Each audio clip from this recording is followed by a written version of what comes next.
Hello, and welcome back to the Talos Principle 2.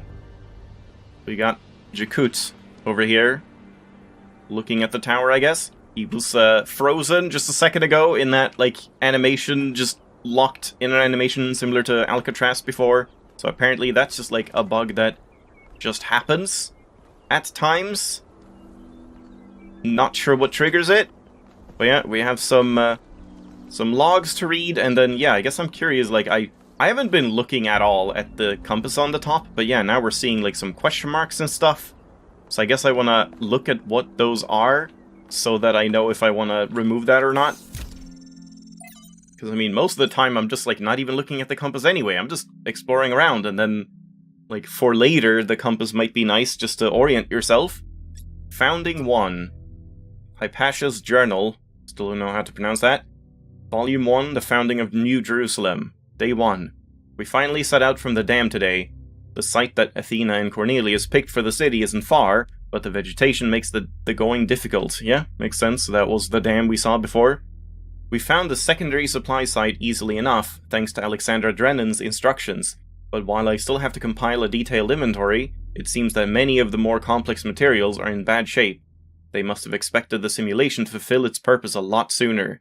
But then they probably expected all 12 of us to be there from day 1, not just Athena. Tonight we have to use the 2 recharging pods that we brought from the dam in 4-hour shifts, which is just as well. There's no telling what sort of critters are hiding in the undergrowth, and most of them will have to learn that our kind isn't edible. And then of course we got some binary that I'm not gonna bother translating. I don't want to. Baby steps. From the introduction to Are We There Yet?, Where We Came From, Where We're Going, and Why You'll Need Snacks, by Valerie Contera Romero. Sometimes people point at the last few hundred or thousand years of human history and say, look at how ugly it all is. Look at what a mess we made. Maybe modernity was a bad idea. Maybe we should stick to living like cavemen. And I get it. It is ugly and messy. But the mistake is thinking that where we are right now is the end point, that this is the adulthood of the human species. I mean, try to apply what you know about human development to human history. Think about babies. Babies are ugly. Admit it, we all know it. They look like tiny old people covered in mucus. I think some of these things are very similar to what we've already read in Talos 1. There was definitely one text that was just straight up from Talos 1, right? What was it again? Was it the stuff in the museum? On the terminals there, maybe? I don't remember, but I recognize this too, right? They have soft heads, and they grow into children, tiny sociopaths with underdeveloped brains. And then they become teenagers, pimply, self-righteous lunatics driven by hormones. Yeah, I wanna say I've read this in the past. And then slowly, if you're lucky, they gradually become adults. The development of the human individual is always ugly and messy, but that's the point. It's development towards something. The same applies to humanity as a whole. On a geological scale, we've barely just come into existence. We've gotten through the baby phase, just about survived our childhood, but we're barely teenagers. Stopping here would be disastrous, and a betrayal of everything that we could still become. We may feel the weight of history on our shoulders, but this is just a prologue. To put it in pop culture terms, we haven't even made it out of the tutorial yet. Just because it's all pimples and hormones and frustrations right now, doesn't mean it's never going to change. And then Dead City, from Considerations of Beginnings and Endings by Elwin258, so this is in-universe instead. I think all that time Athena spent in the Dead City changed her. I don't think she had conceived of the goal before. I think she believed fully in the naively optimistic ideas of Alexandra Drennan. But walking through those ruins is a visceral experience, and she spent a great deal of time there looking for resources. It's the sheer amount of death that gets to me. How many animals our ancestors killed, many to the point of extinction, entire species eradicated, sometimes for the most superficial reasons. Whenever humans arrived somewhere, death would follow. And then the great blowback. The deaths of billions of thinking beings, the extinction of humanity itself. It's too horrific to truly imagine, but I suspect the founder spent a great deal of time doing just that. That's when she must have realized that there was no way back to the growth-obsessed, all-consuming civilization of the past. I mean, there wouldn't be anyway, right? Even without the goal, because they're not technically humans. they can be argued to be functioning like humans mentally, but definitely not physically. So, yeah, we wouldn't need to do all those things like humanity felt the need to. So yeah, okay. Let's just, like, look around a little bit. My god, this place is huge. Like, too big. Uh-huh. What's going on here now? Oh, another golden gate? I thought that one was special and there was only one. Oh, interface. A set of strange locked puzzles. Looks like there's an additional set of puzzles protected by golden gates that can't be accessed yet. Assuming there is some kind of logical pattern to all this, those gates will probably open up once the correct conditions are met. Does that mean solving all the other puzzles? Or maybe something else as well? Hard to know at this point, so perhaps something we should prioritize much later. Yep. Another set of golden gates. These must be connected to the ones near the megastructure. There was a harder set of puzzles in the simulation, right? And maybe they're like that. I know 1K is probably like, yay, harder puzzles! But yep, to that's me. That sounds like error code 704. No thanks. Alright, well, we'll have to see. But it's not marked on the map at all.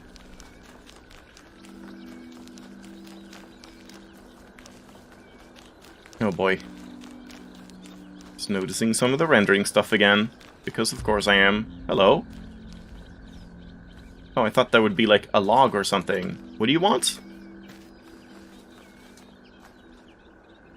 You're not gonna talk about this at all? It's just like a bomb.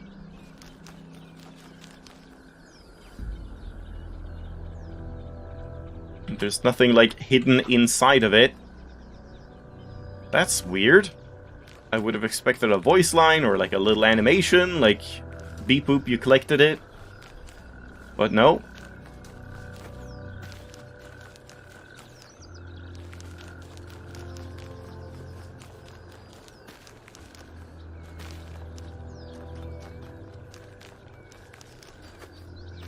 Alright. So like, here's a question mark. Let's just see if we can like get to a question mark and just see what kind of question mark is it pointing to. Like, what do the question marks mean? A level? Blue triangle. Does that mean a level?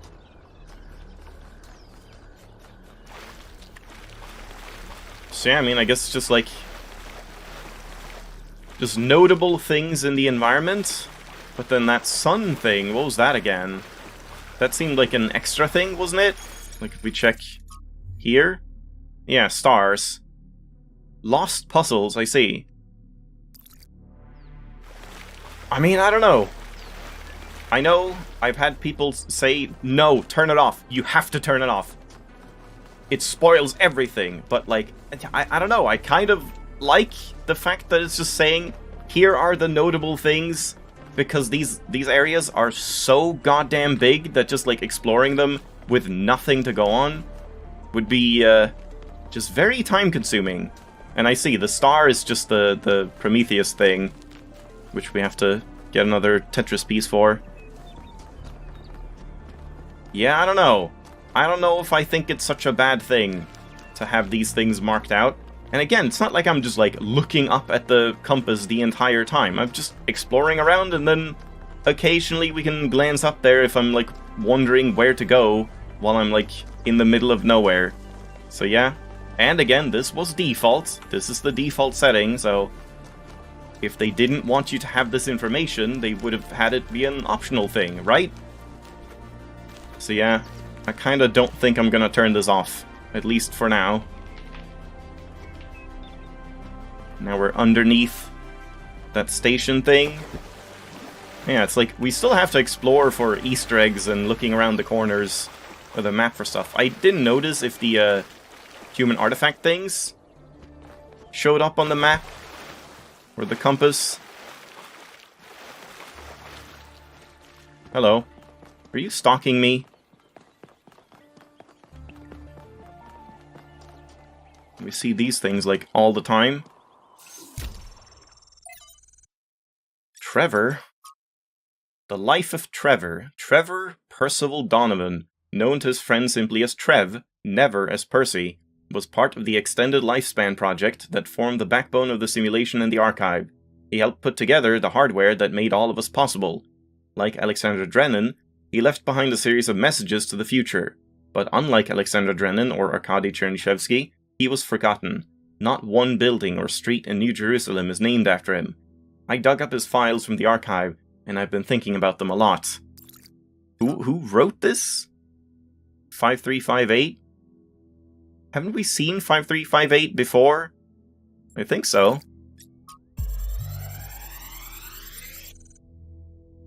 Lightning fast internet speeds.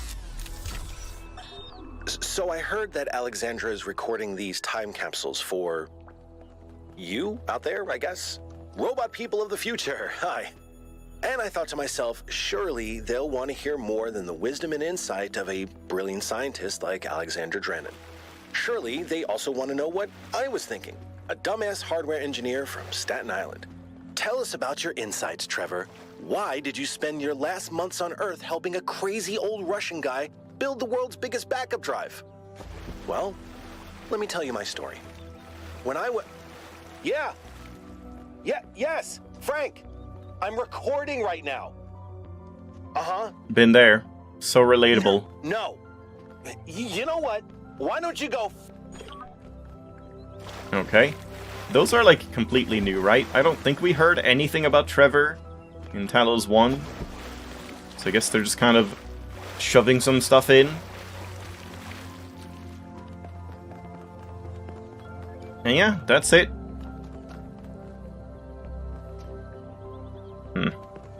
Grumble.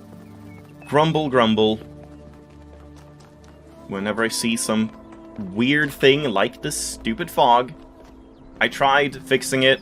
There was like console commands, turning off like volumetric fog jitter and whatever. Couldn't really get it to look any better, and twiddling with the settings did absolutely nothing for it. So yeah. I think the fog also just looks bad, and yeah, I saw some threads about it. Some people also asking that, like, hey, the fog looks really bad, and they said, yep, that's just the game.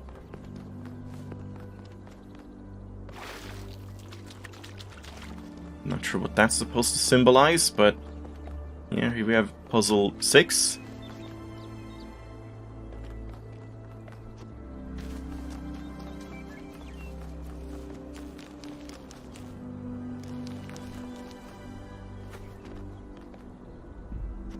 Uh-huh, so that was like an alternate way to get to it, I guess.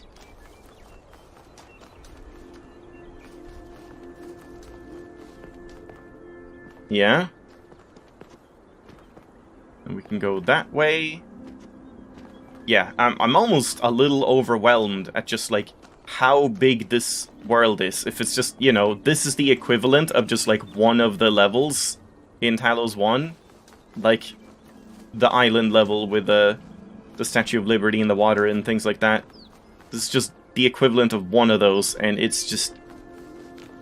It genuinely does feel like they're too big, because it's gonna take so goddamn long to, like, explore everything and just look around. And I'm not really sure how I feel about that. I do like the exploration and looking around and finding things, but yeah, it can kind of get too much, and this does not show up, so yeah. I really don't know why people are so against the compass thing when finding stuff actually is something you still need to do yourself, so I don't know. Other than just, it spoils everything, I'm not sure I see it.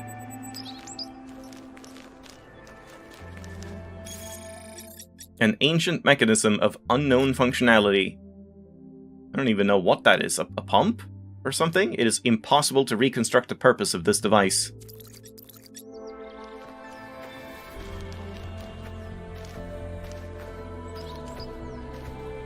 Is that where that ball was?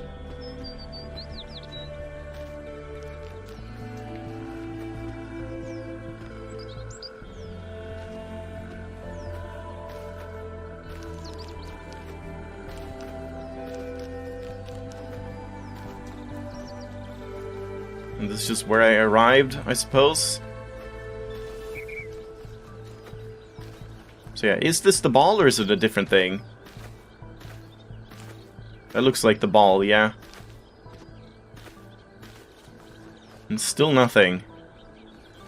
Very weird.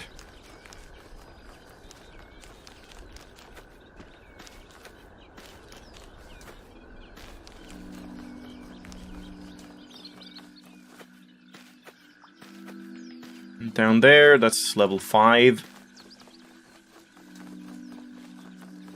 You know what would be really fun? Doing a puzzle. Maybe I should just take a break instead of like trying to do every single exploration thing to begin with. We can just like look around a little bit, then do a puzzle, then look around some more, and so on.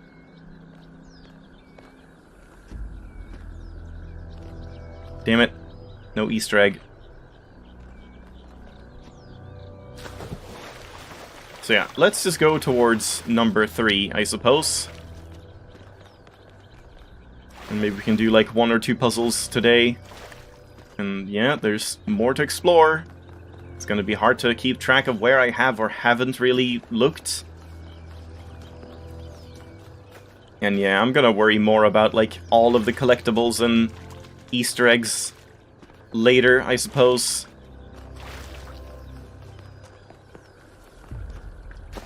Doesn't help that there's like a literal maze between these buildings as well. So it's just kind of hard to know where you're supposed to find things.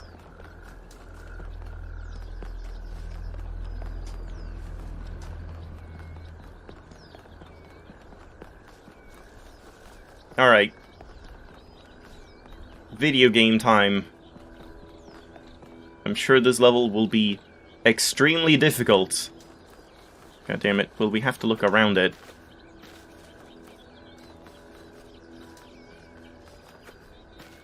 Yeah, I also wonder, like, how many minor things there are. Like, oh, you just didn't look, like, behind this corner. Oh, there was a tiny little clickable thing. I'm not sure how, like, mean they are with the secrets. Or if most of them are, like, fairly obvious things like the human artifacts that kind of shine blue. I mean, obviously there was the Serious Sam game console thing, but I'm not sure how many of those types of things there are. Castling. Time for chess, I suppose. So, we can use this to do nothing but hold this open. Can I reach the green from there? To do this? Yeah. Okay, and then we need red, and that's it. So then we need blue and green. Yeah, so how does this work with the castling thing? So like we take this out, place it like... That's not gonna work, is it? Here? And then place this here? But then how would I reach that?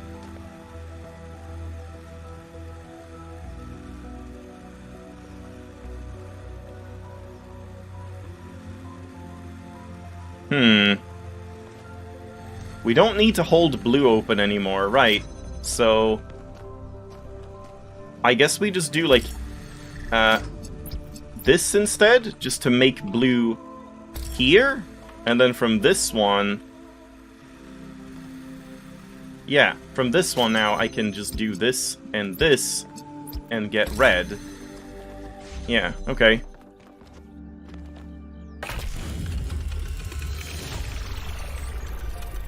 That's 3 done. Keep solving these, 1K. Let's see where it leads. How about you help?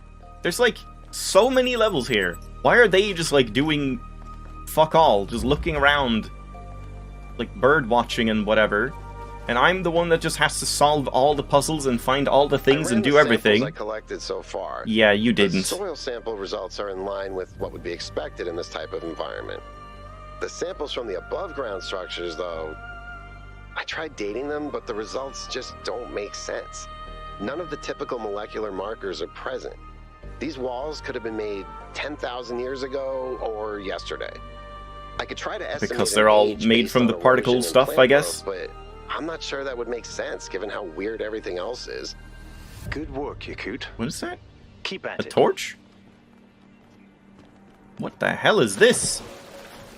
Well, I can collect that. That's easy enough. Oh, and we're just like right back where I started. Yeah.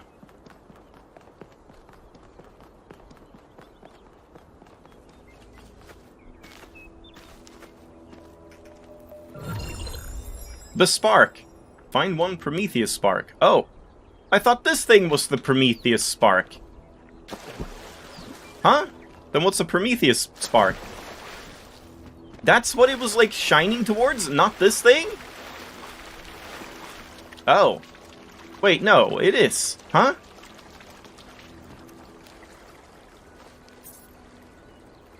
So that's a Prometheus sprite, and that was a Prometheus spark. Great. Very helpful. Okay. Not sure what Prometheus sparks are for, though. Like, I have one of them up here. Oh, that was the helping thing, right? Where, like, if I want them to solve levels for me, I can do that. Which is a strange concept. Alright, let's see if we can do one more level.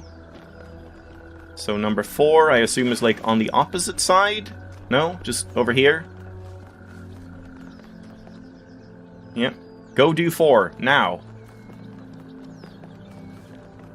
I mean, I assume you can do these in whatever order you want, but might as well do them in the proper order. And we kind of looked around here, mostly.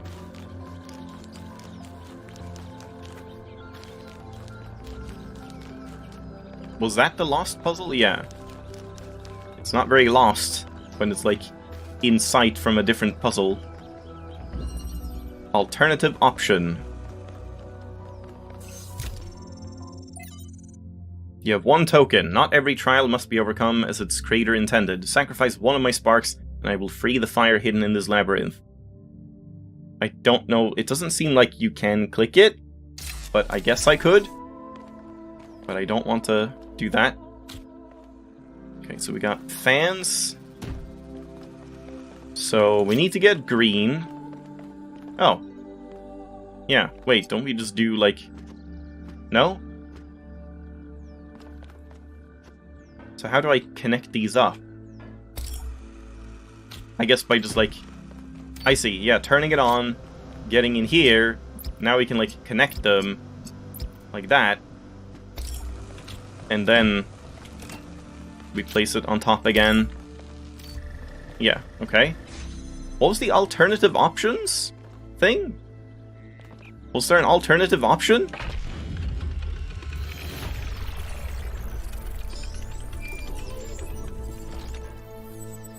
Oh, you can't, like, jump on top of this. That's weird. Private message? Do I have time for that? I guess so, yeah. It's Doge. Permission to share your personal data. No. 1K, we met in New Jerusalem, if you remember. I spoke to my friends. Oh, that one, right. The 666 person. This whole mysterious island expedition thing has the city a bit on edge. They have some questions for you before I make any introductions. Do you consent to my gathering and sharing your personal data? Wait, what am I signing up to? Look, my friends just want some assurance that you're the right kind of person. If you want to know what's really going on, you'll have to play along. You can back out at any time, but if you don't engage with the process, then, well, you won't get to engage with the process at all. It's up to you. What if by consenting I miss out on something else? I'll give you some advice, newbie. When your choices matter in this world, you'll know about it. It's somehow built in. Is that true? When you face a dilemma, and both options look good, then for sure you'll miss out something. Miss out? Miss out on something? But trust your gut and you can't go wrong. This right now is not one of those dilemmas. You should come along for this ride. That's my advice. Please don't contact me again. I guess so? I want to know what's going on with 666, the fucking devil Doge. Sure. Good choice. There's 6 questions. Standard vetting procedure. will get the best results if you answer in whatever way is most true to you. Question 1.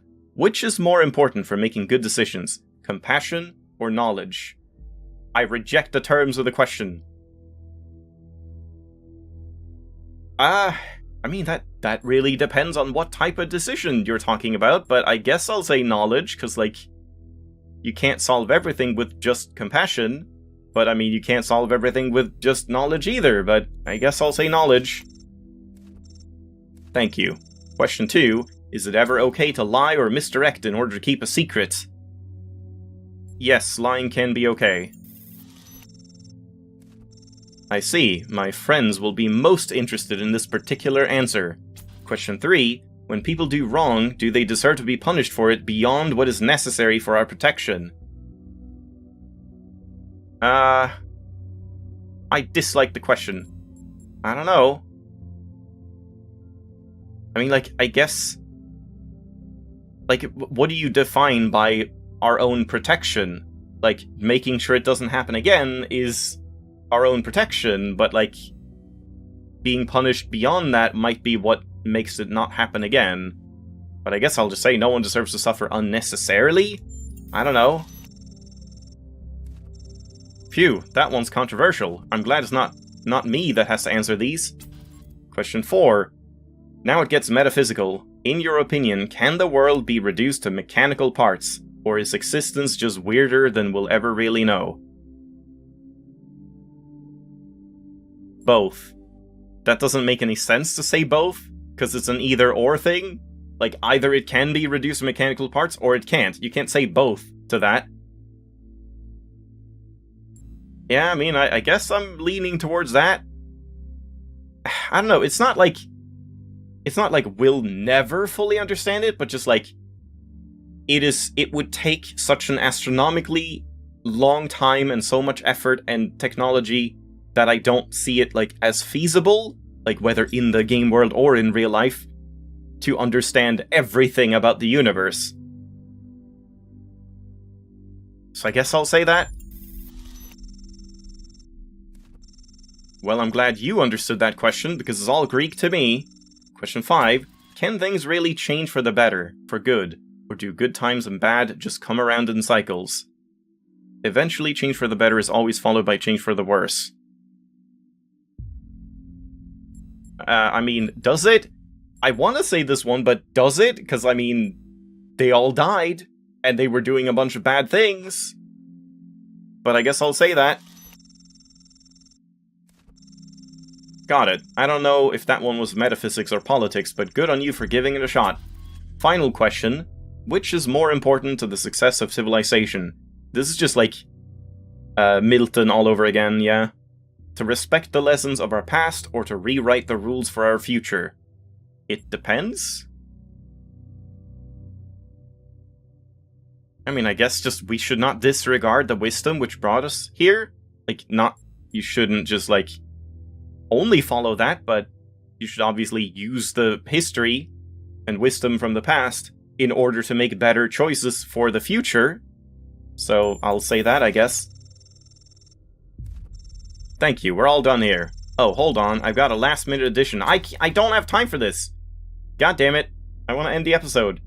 It's always like, either I get super short episodes in this game, or they just drag on because something is happening, it's like I can't end it, and it just ends up being, like, way too long. I know who this one came from. Alright, question 7. Can praying for something make it more likely to come true? I mean, again, it's like, how do you define that? Because, like, can mentally, like, hoping for something cause you to unconsciously or subconsciously act in a way to make that more real, more realistic to be achieved? Probably. But, like, the act of praying itself isn't what causes it to happen, probably. But I guess I just haven't got an answer. I'll just say I don't know. I know it's difficult to translate our infinite reality into binary language. Okay, I'm just gonna... This might take too long.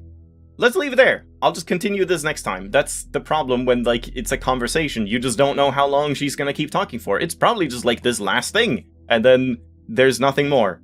But let's just continue this next time. So I'll see you then.